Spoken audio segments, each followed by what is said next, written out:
દાહોદથી સમાચાર ભગવાન બિરસા મુંડાની પ્રતિમા ખંડિત થતાં હવે જોવા મળી રહ્યો છે આક્રોશ। પ્રતિમાને ખંડિત કરનારો શખ્સ હવે પોલીસ કસ્ટડીમાં છે। પ્રતિમાનો હાથ ખંડિત થઈ ચૂક્યો છે।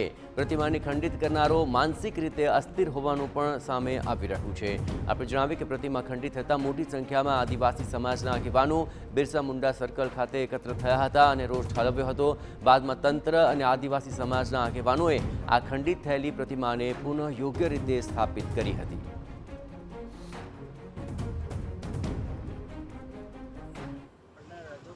આજરોજ અત્યારે લગભગ 10 વાગ્યાના અરસામાં બિરસા મુંડા સર્કલ પાસે જે ભગવાન બિરસા મુંડાની પ્રતિમા લગાવવામાં આવેલી છે ત્યાં રાહુલભાઈ નારસિંહભાઈ બિલવાલ નામની વ્યક્તિ કે જે મેંદરાઈ ઉકડી ગામના વતની છે અને થોડા મેન્ટલ રિટાયર્ડ પણ છે, તેમના દ્વારા મૂર્તિ સાથે છેડછાડ કરતા મૂર્તિનો હાથ ખંડિત થયો હતો કે જેમને આદિવાસી સમાજના આગેવાનો અને પ્રશાસન સાથે મળી અને અત્યારે ઠીક કરી નાખેલો છે અને મૂર્તિને પુનઃ જે અવસ્થામાં છે ત્યાં સ્થાપિત કરેલી છે। અને જે આ રાહુલભાઈ બિલવાલ નામના વ્યક્તિ છે એ હાલમાં પોલીસની